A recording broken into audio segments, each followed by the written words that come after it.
मुझे यहाँ आज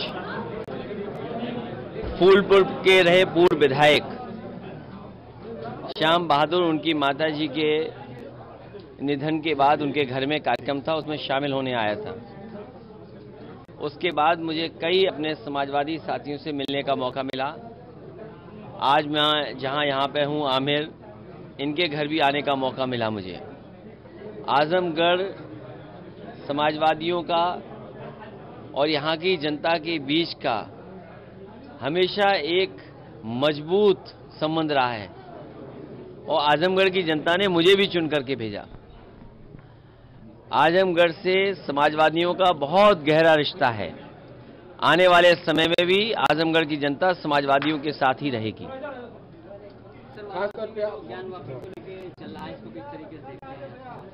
ज्ञानवापी मस्जिद का और इस तरह के घटनाक्रम भारतीय जनता पार्टी जानबूझ करके करती है, या भारतीय जनता पार्टी खुद होती है, या उसके हिडन या इंडिविजुअल मित्र होते उनके साथ।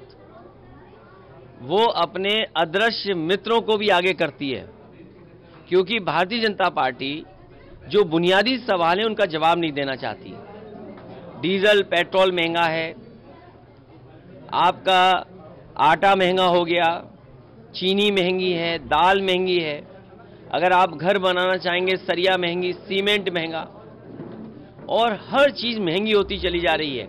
जिस समय हम और आप इस बहस को देख रहे थे, पता नहीं देश की कौन सी चीज बिक रही थी, किसको खरीदने के लिए आगे किया जा रहा था।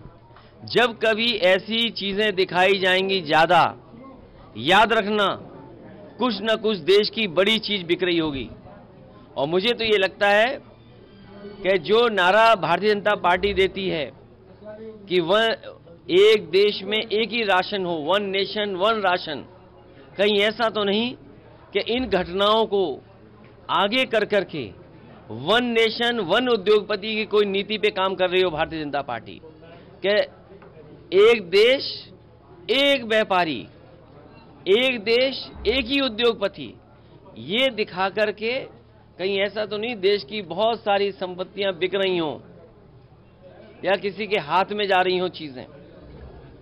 अच्छा अखिलेश भैया, जो सिस्टम ठीक है, ज्ञानवापी के अलावा काशी के अलावा जो है आगरा हो गया, फिर मथुरा हो गया, तो इस तरीके की चीजें एक साथ हो रही, उसको लेकर भारतीय जनता पार्टी को याद करना चाहिए, उन्हीं के प्रधानमंत्री वहां गए थे आगरा में, और आगरा की जनता, आगरा के टूरिज्म सेक्टर के लोगों को ये भरोसा दिला के आए थे कि $1 ट्रिलियन की इकोनॉमी केवल ताजमहल से हो सकती है। अगर उनके प्रधानमंत्री ये बात कहते हों कि $1 ट्रिलियन की इकोनॉमी हो सकती है केवल ताजमहल से, और उन्हीं के इंडिविजुअल मित्र क्या चाहते हैं, उन्हीं के इंडिविजुअल कार्यकर्ता क्या चाहते हैं, नफरत, क्योंकि उन्हें आने वाले चुनाव को लड़ना है, महंगाई बेरोजगारी का जवाब नहीं देना है। उनके पास बाकायदा इसी तरह का हेट कैलेंडर बना रखा होगा, नफरत का कैलेंडर बना रखा होगा, और जब तक चुनाव नहीं होगा इसी तरह हेट कैलेंडर पे ये लोग बात करते रहेंगे। अच्छा अखिलेश भैया, एक मुलाकात करते हैं लेकिन आजम खान साहब से मिलने क्यों जेल नहीं जाते?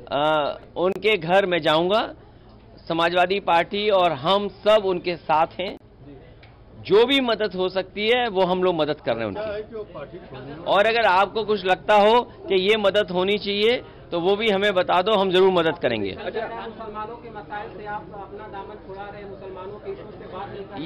ये अभी जो भी बातचीत हुई है वो उन्हीं मुद्दों पर बात हुई है, लेकिन बीजेपी और कांग्रेस इस साजिश में है कि मुसलमान भाइयों ने जो समाजवादी का साथ दिया है, ये मुसलमान भाई कैसे समाजवादी से दूर हो जाएं, इसीलिए ये साजिश भारतीय जनता पार्टी और कांग्रेस दोनों मिलकर के कर रहे हैं। अच्छा अखिलेश भैया, एक सवाल यह है कि ओवैसी ने भी कहा कि जो मुसलमानों को वोट लेने के लिए समाजवादी पार्टी रहती है, और खासतौर पे अब इस समय है तो मुद्दे पे, ज्ञानवापी मुद्दे पे चाहे उससे नहीं देखिए, आ रहा है आपका ज्ञानवापी मस्जिद पर, और आपको जानकारी होनी चाहिए कि जब मैं बनारस गया था तो मुझसे पूछा गया था तो मैंने जवाब दिया, लेकिन भारतीय जनता पार्टी ऐसी पार्टी है जो अपना विपक्ष बना के रखती है।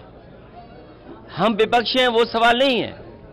भारतीय जनता पार्टी अपने सुविधा के लिए एक विपक्ष बना करके रखती है और ये समझना चाहिए भारत की राजनीति में भारतीय जनता पार्टी ने गुपचुप तरीके से हाथ मिला करके कई विपक्ष बना करके बैठे हुए हैं। समाजवादी पार्टी इस देश की जो संस्कृति रही है, समाजवादी पार्टी इस देश की जो भाईचारा रहा है उसके साथ खड़ी है समाजवादी पार्टी। अच्छा, एक बयान और उसी में है कि ओवैसी जी का था कि कांग्रेस जिसने कानून बनाए, नियम बनाए, 91 के बाद का भी नियम है, तो उसके लिए भी कोई विरोध नहीं हो रहा है। देखिए, ज्ञानवापी मस्जिद को जानबूझ करके मसले को उठा रहे हैं। संविधान और सुप्रीम कोर्ट के तमाम फैसले पुराने हैं जिनको देख करके ये कहा जा सकता है कि इस तरह का विवाद नहीं उठाना चाहिए, इस तरह की चीजें नहीं होनी चाहिए, इस तरह के सर्वे नहीं होने चाहिए। अच्छा भैया, प्रधानमंत्री जी का दौरा रहा, उसमें क्या मंत्रियों से उन्होंने बात की, तो क्या पाठ पढ़ा? देखिए, उन्हें इस बात की कहीं न कहीं जानकारी है। जो 22 मंत्री नहीं बनाए गए हैं वो क्या कर रहे हैं, जो मंत्री बनाए गए हैं वो क्या काम कर रहे हैं, वो तो हमें और आपको पता है।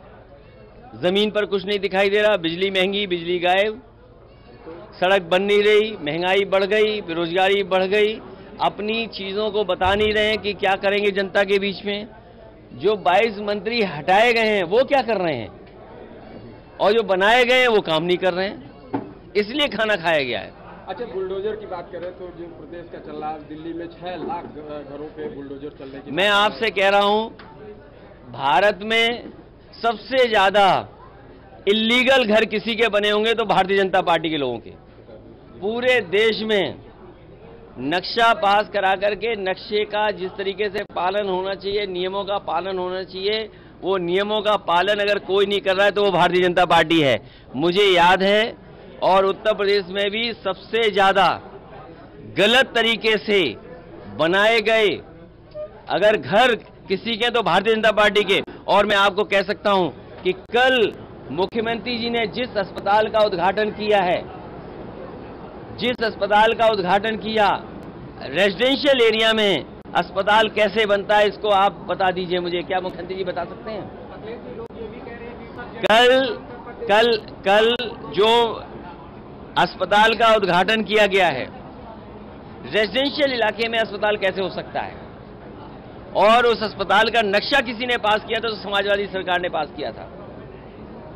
क्या रेजिडेंशियल एरिया में अस्पताल बन सकता है और मुख्यमंत्री जाकर के उद्घाटन कर रहे हैं उसका? क्या इल्लीगल है कि नहीं है? और इल्लीगल को लीगल किसी ने बनाया तो वो भी बताए सरकार। अच्छा, खासतौर पे अब ये राशन कार्ड को लेके जो राशन कार्ड होगा तो सब छीन लिया जाएगा आपसे और वसूली होगी। जब गेहूं खरीदा था सरकार ने तो किसान को कीमत नहीं दी, 12 रुपए दिया होगा, और अब वसूलना चाहते हैं 24 रुपए। वही जो छीना जा रहा है उसमें क्या कहें? मैं ये कह रहा हूं, जब सरकार ने गेहूं खरीदा गया होगा तो 12 रुपए में, और अब वसूल रहे 24 रुपए में। ये बीजेपी वो पार्टी है जो गरीबों से भी मुनाफा कमा लेगी।